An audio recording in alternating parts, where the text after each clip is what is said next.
You walked into a room and found a candle burning on the table. And I asked you the simple question, when was it lit? You said, I don't know. It was when I got here. Well, let's do some empirical science. Let's measure it. We measure the candle. We measure it 4,000 different ways. We get official micrometers. We find out the candle is 7 inches tall. Nobody argues the candle is 7 inches tall. When was it lit? That doesn't tell me, does it? Let's measure how fast it's burning. Suppose we measure it with an Olympic stopwatch and we find out it's burning an inch an hour. Now we got two facts nobody disputes. It is 7 inches tall. It's burning an inch an hour. When was it lit? You still can't tell me unless you make some assumptions. How tall was it? I don't know. Has it always burned at the same rate? I don't know. There's no way to tell that. So with carbon dating, they're assuming they know what the initial content was. They're assuming they know it's always decayed at the same rate. We know there are things that affect the rate of carbon decay. We know there's no way to know what was in it when it started. And if the Bible is true, and the Earth had a protective canopy of ice above the atmosphere, that would block out all UV light and would prevent the formation of a lot of carbon-14.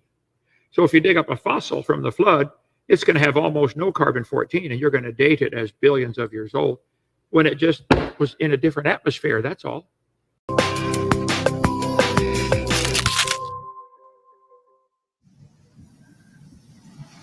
How do we know how old something is? For people, we'd ask to see their birth certificate. For trees, we'd count the rings. But how do we know how old a fossil is? Fossils have their own internal clock. Scientists can read it by looking at the ratio of two different types of carbon atoms. Of course, every living thing is made of carbon. Plants grab carbon dioxide from the atmosphere and use it to form complex organic molecules. Animals get their carbon by eating these plants. But there's more than one form of carbon. Most carbon atoms have 6 protons and 6 neutrons. We call this carbon-12. High up in the atmosphere, sometimes cosmic rays hit nitrogen atoms. This creates carbon with 6 protons and 8 neutrons. We call this carbon-14. Carbon-12 and carbon-14 behave alike, but carbon-14 has one unique and important attribute. It's unstable. So once an animal dies, the carbon-14 in its body will start to go away.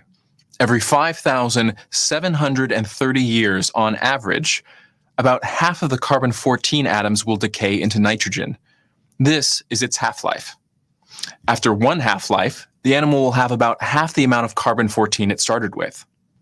After another half-life, it will have about a quarter. And after another half-life, it will have about an eighth. By contrast, the amount of carbon-12 it has in its body will stay the same. By measuring the ratio of carbon-14 to carbon-12, we can measure how many thousands of years have passed since the animal died. Carbon dating works for fossils up to about 60,000 years old. For older fossils, scientists use unstable elements that have much longer half-lives.